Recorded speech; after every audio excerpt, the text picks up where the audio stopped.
Week 15 Giants reaction. They fooled me again, folks. They fooled me again. I mean, right when you think the Giants are going to put on a good performance at home against I don't think they're a great team, the Titans. They're, a pretty good team, not great. The Giants were favored in this game before the Odell injury, so it was going to be close no matter what, according to the bookies, but they really had full control over this game since, the get-go. I mean, 17-0 victory. We had no flow offensively whatsoever. The only time we got to the goal line was like the final position of the game, and it was just embarrassing throughout. We're now 5-9 on the season, so anyone who wanted to believe that, crazy playoff scenario that we were going to make it somehow, put those to rest. The best we can do now is 7-9. I do think that we're probably going to go 5-11 because we do play at Indianapolis next week. They're a damn good team, and then we play Dallas week 17. Maybe if Dallas benches all their players, we have a shot, but I really don't know at this point. So I want to say, if any of you went to the game, that must have sucked. I'm sorry for you. Sitting in that rain to watch your team get shut out, it was probably, just not a fun day at all. And it's just embarrassing to get shut out in today's NFL. We see it all the time that the NFL wants these high-scoring games. There are so many penalties that favor offenses and all these different rules that favor the offense. And our team can't put up a point. A point, It's just crazy. There's a lot to go over. I definitely have a lot of negatives. Not many positives. There's only 3 positives right now, and maybe I'll add on some more, but as of now, it's not looking good for the negative-positive ratio. But let's get into it anyway. So they really had no answer on defense whatsoever. It was really just a lot of running. I believe Mariota only threw for like 88 yards throughout the whole game. Wasn't a lot. But Derrick Henry had 33 carries, 170 yards, and a couple of touchdowns. He looked like a man among boys, honestly. He looked like a guy playing high school football who was just way better and was like a D1 recruit playing a bunch of, just bad high school kids. It was like crazy. So he had a ridiculous game. Even Dion Lewis had 7 carries for 35 yards behind them. And Derrick Henry was just coming off that monster game with the 4 touchdowns on Thursday Night Football against Jacksonville, who does have a pretty good defense, whether you want to believe it or not. Not as good as last year, but they're still a pretty good defense based off their personnel. But Derrick Henry definitely had his way with this team. 33 carries is a ton, I get that, but the Giants just had no answer. So if it ain't broke, don't fix it. The weather wasn't great today, obviously. The Titans did what they had to do to win that game. The Giants weren't putting up any threats offensively. All they had to do was pound the rock with Derrick Henry, and that was their recipe for success. So they did it right offensively. Eli Manning, 21 for 44, 229 yards. No touchdowns, obviously, 1 interception and 1 fumble. The fumble was just a typical play that we've seen from Eli over the years where kind of like shits his pants and doesn't know what to do and just throws like a half-ass pass that like doesn't count as a pass, and then it's called a fumble. No one knows what to do with it, and then the Titans jump on it. It's their ball right inside of our red zone. They went on the score after that. Right then and there, you kind of knew the game was over, but even early on when it was like 7-0, you kind of knew that we just had no offense whatsoever. Once they really zoned in on stopping Saquon Barkley, who was 14 for 31 with 2.2 per carry, no touchdown, of course. Wasn't really much of a factor in the receiving game as well. Once they figured out to stop him, we had nothing else to do. The Giants had no answers on offense. The game plan looked pretty flawed. I really didn't know what they were doing today. Obviously, they wanted to establish the run, but that wasn't happening, and it seemed like they had no plan B at all. It was just like, okay, well, we can't run. Well, now we're fucked. What are we going to do? It seemed like there was no backup plan. Also, I'm tired of Eli's lack of mobility. Of course, I always say that I love Eli and whatnot, but it's 2018. It seems like 90% of these quarterbacks have at least some mobility, and Eli's lack of mobility has really hurt us, especially the last couple of years. We've seen plays made by Marcus Mariota today that if it was Eli, it would have been a sack. Plays where Mariota did like a spin move and would roll out and find a guy wide open. I cannot wait until the next quarterback, who hopefully is a bit mobile, can do stuff like that, because it just makes your offensive line look so much better. It's annoying to have a quarterback that when he sees someone in his backfield, he just goes down and tries not to get hit. I understand you don't want to get hit by these 280-pound guys, but it is annoying in a way. I wish we had someone more athletic back there, and I really hope that whoever we draft next, Herbert, Haskins, I don't know, whoever it is. But those guys are definitely elusive in the pocket. I really don't know what's going to happen with our quarterback situation. And, of course, I saw reports earlier today that Eli might come back next year. I really would not want that, but, I mean, it seems like they're so loyal to the guy at this point. I would not be surprised, but that would not be my direction. I'll definitely have a video in the off season, probably multiple videos on what I want this team to do in the off season and who I want them to draft, all that kind of stuff. A whole season review, all that kind of good stuff coming up after the season's over. So the no O-line push. I mean, we really had no push at all. There were many times that once Saquon touched the ball, there were 2-3 guys right in his face. I can't blame any of this on Saquon at all. Saquon made one bad decision today where he got the ball and knew it was going to be a loss and then ran back another 5 yards and took an even bigger loss. It really didn't matter because they weren't doing anything offensively anyway, so, I mean, he was just trying to make a play. But, the offensive line just had no push at all. I mean, we did have decent pass protection at times, but when it came to the running game, they were just overpowering the Giants' offensive line, and no one was really having a good game. Olivier Vernon, who I just cannot stand at this point. I tweeted that I just want this guy off this team. I can't wait to cut him in the offseason, save that money. He was just getting dominated by Taylor Lewan the whole game, and obviously Lewan's one of the best left tackles in the league, but the guy was just getting no push at all. And I mean, Marcus Mariota didn't have to worry about his blind side whatsoever. You want a quarterback to worry about getting hit. You know what I mean? Like, you don't want a quarterback sitting back there in the pocket saying, okay, well, Taylor Lewan's got this guy on lock. I don't have to worry about my backside. And he was just doing whatever he wanted to do in the pocket because there was just no rush from anybody. Not even just Vernon, but Josh Morrow had, he did have a sack, I think. He got back in the backfield a couple times, had that ridiculous face mask call. But outside of that, I mean, it wasn't really, not really much pressure coming from the Giants' defensive line. They did have some blitzes, and later in the game, I think it was I forget who it was. A safety got a sack on Mariota later in the game. I forget who it was though. So let's see. The idiot on special teams. That's what I referenced this as. I forget the guy's name. It was like a league way or something like that. I have never seen anything like this. I'm definitely gonna put the video in here. The dude catches the ball at like the 10-yard line on a punt. We're trying to field a punt here. Takes the ball and then runs into the end zone, which would be a touchback.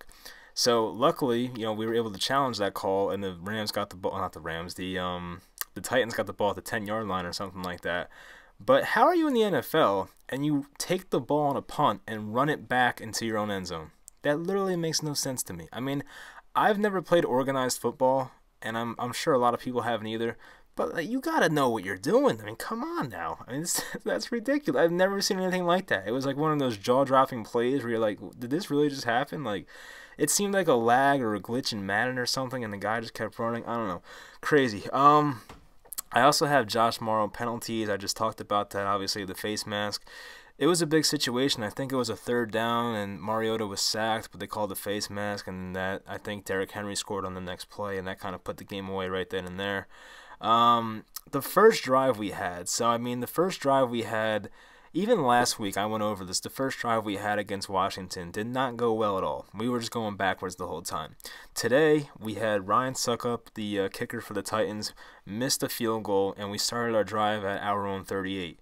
That's pretty damn good field position, but what happened was we went 3 and out once again for the second week in a row on our first drive, and that was pretty much the story of the whole game. They had no flow at all offensively.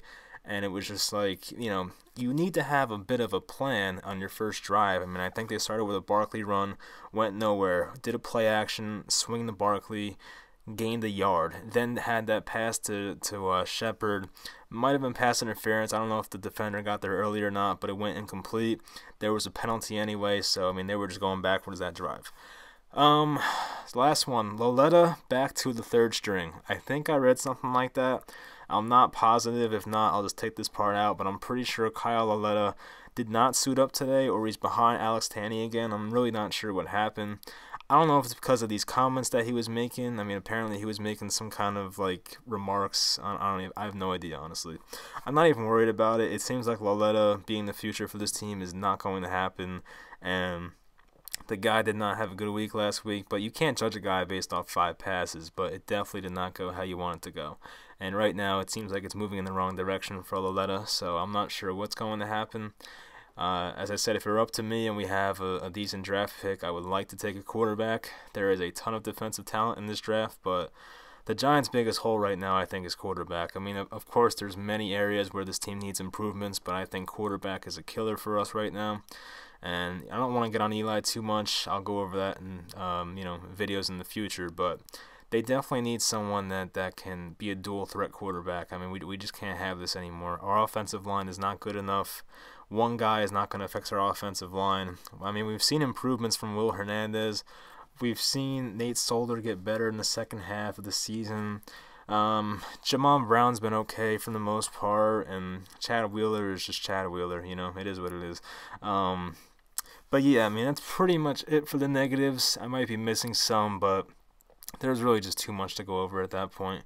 As I said, if you went to that game, I mean, I really feel bad for you. I mean, I haven't been to a Giant game, I think, since the Odell and Norman fight. I mean, I do go to preseason games every year, and I enjoy that because it's nice out, but I'm the type of dude that just likes to sit on his couch and watch games when it's nice inside and all that kind of stuff. I mean, I hate going to games, especially for a team that for the last 5-6 years has been underperforming. I'm not going to freeze my ass off for a team that's not going to give me a reason to go out and watch them. So God bless anyone that goes to those games at this point.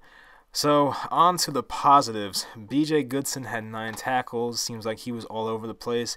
Of course, these linebackers were going to have a lot of opportunities to tackle because Derrick Henry and Deion Lewis combined for like 40 carries, but the guy still had 9 tackles. I mean, not bad. You're definitely showing your presence at that point. Alec Ogletree had another decent game. There wasn't many passing plays, and the one thing I don't like about Ogletree is his coverage skills, obviously. He did have 6 tackles in this game and made some nice plays. And also, the last one I had, Riley Dixon, the first down run. This was a complete accident. It was towards the end of the first half, and then Riley Dixon fielded a punt. Well, not fielded a punt, but received the snap, bobbled it, didn't really have control of the ball. Saw the defense retreating and just said, screw it, I'm going to run for this first down. He did pick up the first down. The Giants did nothing with it, and then I think the half ran out. We didn't even get in field goal range, and one of our only good players, Aldrick Rosas, had no opportunities this week, so that sucks for him. But when your offense can't move the ball, what the hell do you expect? Also, Evan Engram had another good game. I mean, it's nice to finally see him have a kind of a resurgence at the end of the year here. I mean, he was a first-round pick 2 years ago, obviously, and had a really off year this year. Missed some games due to injury and just had some major drop issues at one point. Was getting kind of like benched for Rhett Ellison at one point, but now he's kind of reasserting himself into the offense and making big plays for us. I think he had something like 85, 95 yards or something today. Had a really good game in the receiving game, so hopefully he keeps improving as the weeks go on, but not many positives outside of that. I mean, this was a bad week. It was just one of those games that I wish I just hadn't watched, and I wish I just watched some other games because there were some good games at 1 o'clock today. But it was just a waste of time, man. I mean, definitely the playoff hopes are over, so at least we don't have to listen to those people that are way too optimistic about, there's a chance if this team loses and that team loses and this team loses and that team. We don't have to listen to that shit anymore. So I'm kind of happy about that. But at the same time, I mean, this team just needs to get better. I mean, I'm looking to next year now. I'm back into the mode where I want them to lose. I mean, I was rooting for them coming into this game. They were winning a lot of games recently. They were playing against pretty bad competition, and I think that's kind of getting overlooked by people. We played freaking Mark Sanchez last week and dominated him. We played Nick Mullins off the bye. We played Ryan Fitzpatrick one week. Who was the other backup quarterback? Now I forget who we played. We played the Eagles. Then we played, I'm forgetting it now, but whatever. I think it was another backup quarterback. No one that good. Yeah, I mean, I don't know. I mean, if we go 5-11, I think we can get somewhere in the top 5. And as I said, I want a quarterback, and it seems like right now the only options we have would be Dwayne Haskins and Justin Herbert. I'm not even sure if either of them are going to, go for the draft or not this year. I mean, they should. I mean, I always believe that if you're guaranteed to go in the top 10, you might as well take the opportunity because it's football and anything could happen.